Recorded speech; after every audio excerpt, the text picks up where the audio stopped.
আজকের রেসিপি কাঁচা আমের বার্মিস আচার। লাস্টে যখন কক্সবাজারে গিয়েছিলাম এই বার্মিস আচারটা অনেকগুলো কিনে এনেছি, আর তখন থেকে অপেক্ষা করছি কবে আমের সিজন আসবে আর এই বার্মিস আচারটা বানাবো।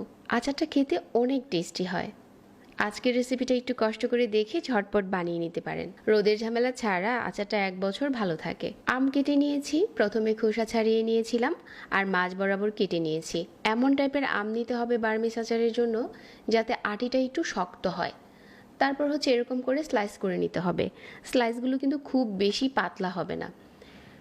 স্কিনে যেরকম দেখতে পাচ্ছেন আমি যেভাবে করে কেটে নিচ্ছি এরকম করে স্লাইসগুলো করে নিতে হবে। আটি একটু শক্ত হলে এই আচারটা বানাতে বেশি সুবিধা হয়।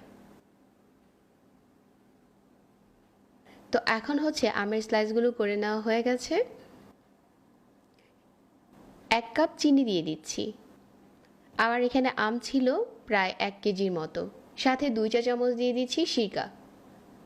এখন এই চিনির সাথে আমের টুকরোগুলো ভালো করে নেড়েচেড়ে মিশিয়ে নিচ্ছি আর রেস্টে দিয়ে দিচ্ছি 1 ঘন্টার জন্য। এই 1 ঘন্টায় কিন্তু চিনিটা পুরোপুরি গলে যাবে।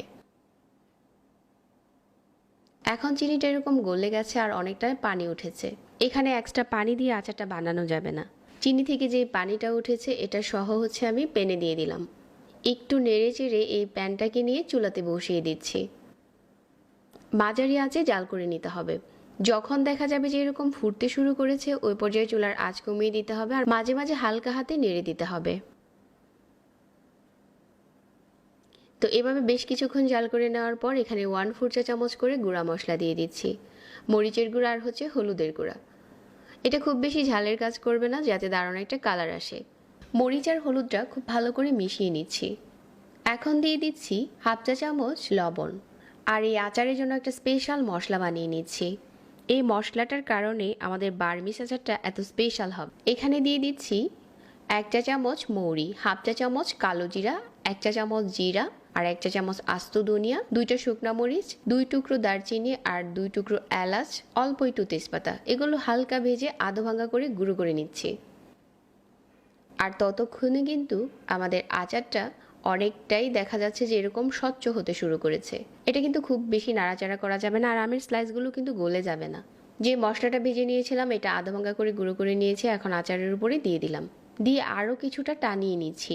আপনি চাইলে আচারটা এরকমও রাখতে পারেন, তবে আরও ভালো করে টানিয়ে নিলে আচারটা আপনি রোদে বা ফ্রিজে রাখার ঝামেলা ছাড়াই অনেক দিন ভালো থাকবে। তো আস্তে আস্তে করে কিন্তু আচারের কালারটা চেঞ্জ হতে শুরু করেছে। তো এখন হচ্ছে অনেকটাই টেনে গেছে। এটা চুলা থেকে নামালে আরও কিছুটা ঘন হয়ে আসবে। আর এখন স্লাইসগুলো দেখেন একটার সাথে কিন্তু আরেকটা লেগে যাচ্ছে না, আর প্রতিটা স্লাইস এরকম আলাদা আছে। আমের বার্মিস আচার এভাবেই বানাতে হয়। চুলা থেকে নামানোর পর ঠান্ডা করে যে কোনো কাচের বয়মে ভরে রেখে দিলে 1 বছরের মতো ভালো থাকবে। আমি অল্প করে বানিয়েছি কারণ অনেকগুলো আচারের রেসিপি শেয়ার করবো আপনাদের সাথে। আপনারা কিন্তু এই আচারটা চাইলে আরও বেশি করে বানাতে পারেন। প্রতিটা স্লাইস কিন্তু এরকম আলাদা আলাদা থাকবে। আশা করছি আজকের এই বার্মিস আচারের রেসিপিটা সবার ভালো লেগেছে। প্রতিনিয়ত নতুন রেসিপি পেতে পেজ ফলো করতে ভুলবেন না। যারা এতক্ষণ সাথে ছিলেন সবাইকে ধন্যবাদ জানাচ্ছি। আজকে এখানেই বিদায় নিচ্ছি। আল্লাহ হাফেজ।